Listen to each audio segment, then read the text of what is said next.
श्री राम जी का प्राकट्य अवध धाम में हुआ है और सब आनंदित है, सब प्रसन्न है, पूरी अयोध्या मगन है, पूरी प्रकृति मगन है, धरती माता प्रसन्न है, गौ माता प्रसन्न है, सारे ऋषि मुनि और देवजन सब आनंदित है। और भगवान के दर्शन इत्यादि की बेला प्रारंभ हुई है। भगवान के नामकरण और उन सब बाल गोपालों का नामकरण हुआ है और इस अयोध्या में भगवान का लालन पालन हो रहा है और संस्कारों से पूरित भगवान धीरे धीरे बढ़ रहे हैं।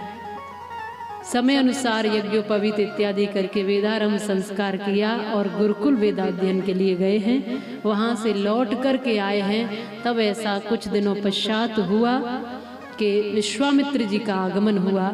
अयोध्या में जब विश्वामित्र आए तब राजा दशरथ जी ने स्वयं खड़े होकर सम्मान किया, लेकर आए और अपना आसन दिया। और जब सब पूजन वंदन हो गया उसके पश्चात पूछा के ही कारण आगमन तुम्हारा, किस कारण आए हो प्रभु? अगर जंगलों से संत महलों की ओर आए तो कोई कारण होगा, किस कारण आए हो? तो आज बताया है विश्वामित्र जी ने कि नहीं सोना चांदी नहीं धरा धाम चाहता हूँ और यज्ञ की रक्षा करने को श्री राम चाहता है। यज्ञ की रक्षा करने को राम को लेकर आया हूँ। और जब राम जी का नाम आया कि राम को लेने आया हूँ, तब तो सहम गए राजा दशरथ। चौथे पन पायो सुतचारी, विप्र वचन नहीं कहे विचारे। सब सुत प्रिय मोह प्राण की नाही, पर राम देत नहीं बनहि गुसाई। बस राम नहीं दे सकता। राम मेरे प्राण है, मेरी आत्मा है, मेरा जीवन है, मेरा सर्वस्व है। राम को मैं खुद से दूर नहीं कर सकता। यदि चाहिए तो मैं चलता हूँ आपके साथ, मैं युद्ध करूंगा, सुबाहु मारी जो भी राक्षस है उनके साथ लड़ूंगा, मैं चलता हूँ। मेरा राम तो अभी बालक है, उसको मत ले जाइए। जरूरत पड़े तो मेरे प्राण लेकर चले जाओ, पर मेरे राम को मुझसे दूर मत लेकर जाओ। विश्वामित्र जी ने सोचा कि अब तो ऐसे ही जाना पड़ेगा। तब वशिष्ठ मुनि ने रोक कर कहा कि नहीं, इसमें तुम्हारे बालकों का हित है दशरथ, भेज दो। राम और लक्ष्मण को भेजा समाज और धर्म की रक्षा के लिए, दुष्टों के दमन के लिए। राम महलों से निकल गए हैं, क्योंकि अंग गले तो उसकी शल्य चिकित्सा करनी पड़ती है। नीलकंठ बनकर मंथन की कीमत भरनी पड़ती है और बनकर विश्वामित्र राष्ट्र का रक्त जगाना पड़ता है। राम और लक्ष्मण से महलों को छुड़वाना पड़ता है। जरूरत है आज समाज में धर्म की स्थापना के लिए राम को बाहर आना ही पड़ेगा।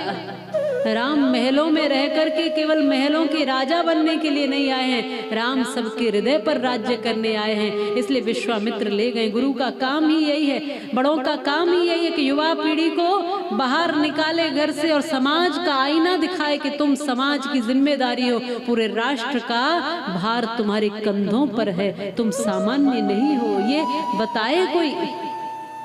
युवा पीढ़ी राष्ट्र को अपने जिम्मेदारी समझ करके उस कर्तव्य में पूरित होनी चाहिए। आज भगवान राम और लक्ष्मण दोनों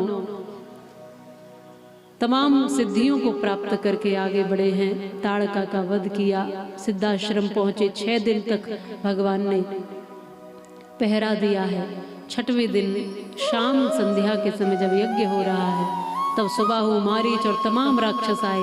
भगवान ने सबको मारा और मारीच को बिना फन का बाण मारकर दूर खदेड़ दिया।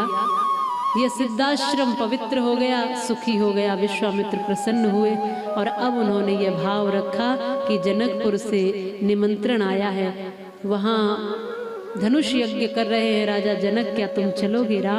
राम ऐसे हैं कि जो किंतु और परंतु नहीं करते, सिरोधार्य कर लेते हैं बात को, जो आज्ञा गुरुदेव। राम लक्ष्मण विश्वामित्र जी चलने लगे हैं जनकपुर की ओर और मार्ग में गंगा नदी का दर्शन किया, गंगा मैया का दर्शन स्नान करके भागीरथ जी की पूरी कथा सुनी और आगे बढ़े तो आश्रम एक दीक मगमाही, खग मृग जीव जंतु तहनाही, पूछा मुनि सिला प्रभु देखी, सकल कथा मुनि कही विशेषी।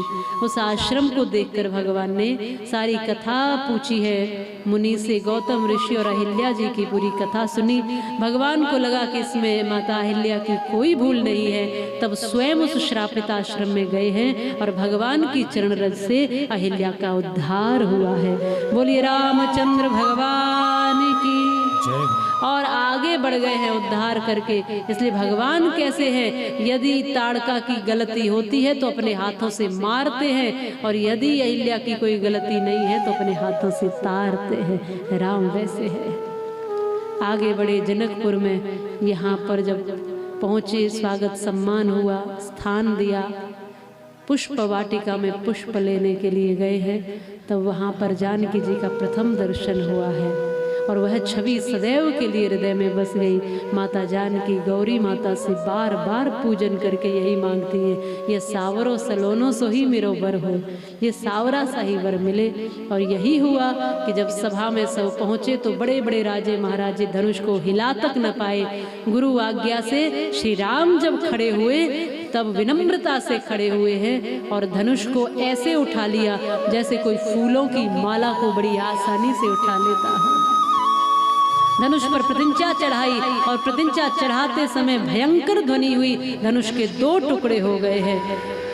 नभ से देवताओं ने पुष्प बरसाए। बोले श्री रामचंद्र भगवान की, सियावर रामचंद्र भगवान की जय हो।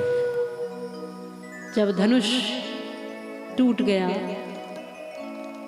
जो प्रतिज्ञा थी जनक जी की पूरी हुई, तब जानकी जी वरमाला लेकर आई, वरमाला डाली, बारात को निमंत्रण गया, अयोध्या से बारात आई और यहाँ पर विवाह संपन्न हुआ।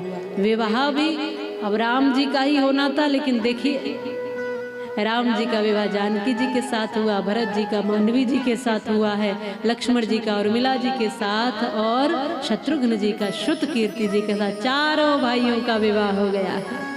राजा दशरथ अति प्रसन्न है।